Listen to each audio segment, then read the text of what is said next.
Welcome back to video lesson 8, part 3. This is the optional portion, unless of course you were away, then you definitely should be watching it. So when we left off, we were talking about functional groups and how they behave in characteristic ways, and we were also talking about the R groups of the amino acid, there being 20 different R groups resulting in 20 different types of amino acids. So here are the 20 key amino acids, and fortunately for you at this level, you don't need to memorize all of the structures. You absolutely must know this structure of an amino acid. And they've drawn it slightly different than I did on the previous page, but it's the same idea. That's the common structure of the amino acid.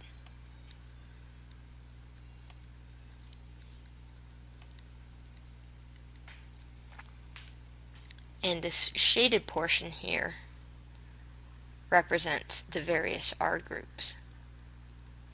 And the only reason I've shown you the 20 amino acids here, one, so you can get a feel for the different R groups, and also so you can see how they can be grouped based on how the R groups function or behave. So this first group is what we call nonpolar. By being nonpolar, they dislike water. This means they're hydrophobic. And in this three-dimensional structure of a protein, they will be typically found hidden or buried in the middle of the protein, well away from any water access. In contrast, all of the other groups tend to like water, because they're either polar or they have some sort of charge in their R group. So this is like water, which we call hydrophilic, and are likely to be found on the surface of a three-dimensional protein. As well, if you look at certain groups, these groups over here are all positive, whereas these groups over here are all negative. And because positives and negatives like to interact in the three-dimensional structure, they attract each other, and they help determine how the protein actually folds up. Okay. So that's the only purpose of showing you the different key amino acids, is to help you understand how these R groups can influence the three-dimensional structure of the protein. So let's put that down there. R groups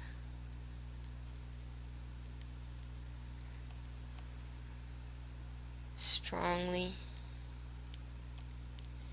influence the three-dimensional structure of the protein, which in turn influences the function of the protein.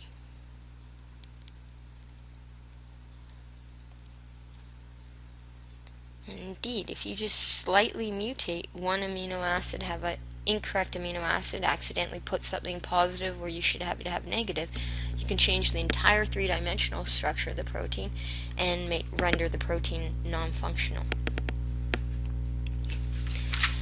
So we'll actually talk more about that when we look at DNA and mutations in DNA and how they influence protein structure. But right now we want to look at how the actual chains of the amino acid are formed. So I recommend that you actually turn your page sideways to write these notes. I'm not able to do that on my computer effectively, so I'm going to try and write fairly small so I can fit it all across the page. So if we're going to build a chain or a polymer, we know that it is going to be a building reaction, which in more general terms can be called a synthesis reaction, which is also the same as an anabolic reaction. And specifically, the way we're going to build it is via the only anabolic reaction that we learn in grade 12, which is the dehydration reaction. I'm actually going to show you both how we build and how we break apart. So if we start, I'm going to write fairly small to try and help you see this. We have the central carbon attached to the carboxylic group.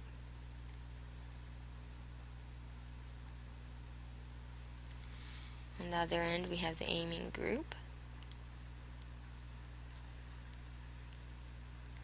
We have the H off the central carbon, and we're going to call this remainder group 1. So then we're going to add in another amino acid, central carbon, carboxyl group,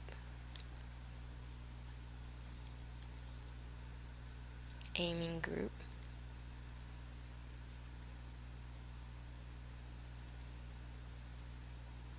R group 2, because it's a different amino acid, we'll say, and the H off the central carbon. And these things are going to come together to form, you have your NCC core attached to your next NCC. And off this N are the two H's. You still have your original H group. You still have your R group. And you're going to have your double bonded oxygen. But what you lose is the other OH group. Over here, you've lost one of the H's. So you have one left. And you have your R2, H, your double bonded O, your OH.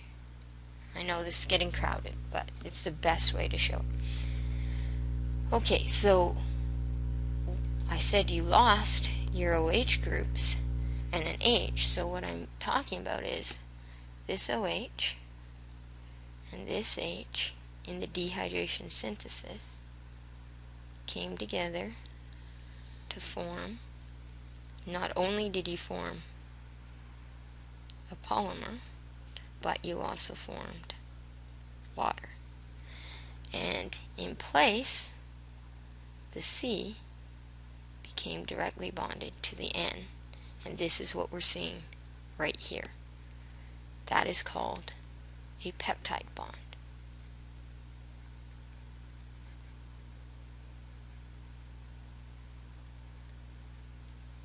Okay, now we're going to label this out, so it's going to get quite messy. But we'll first label the name of the reaction. So it was going forward, building, so it's a synthesis. It's anabolic, and it is a dehydration. Or you could say the full term, dehydration synthesis, but since we have synthesis above, we don't really need to put it there. On this side, we started with an amino acid. And a single amino acid is sometimes also nicknamed a peptide. That's why the name peptide bond. It is also known as, in this case, it's a specific example of a monomer. We could say the same thing over here. This was an amino acid. It is a peptide and a monomer. And when they came together, over here, you had two peptides together, so it's often called a dipeptide. You never really hear anyone call it a diamino acid, but you often hear it called a dipeptide or a dimer. And in reality, in terms of you continue this reaction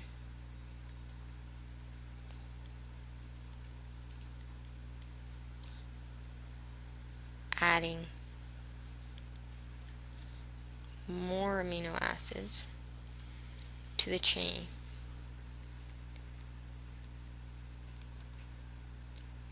to get a polypeptide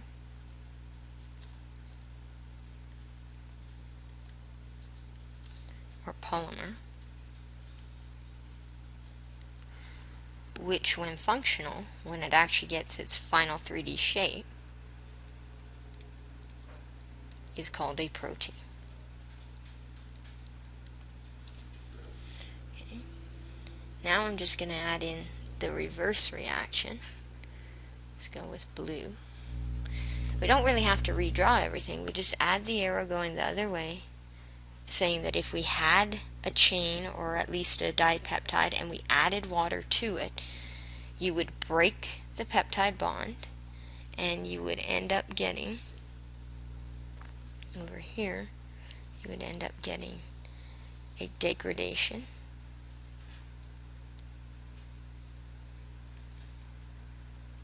which is an example of a catabolic reaction.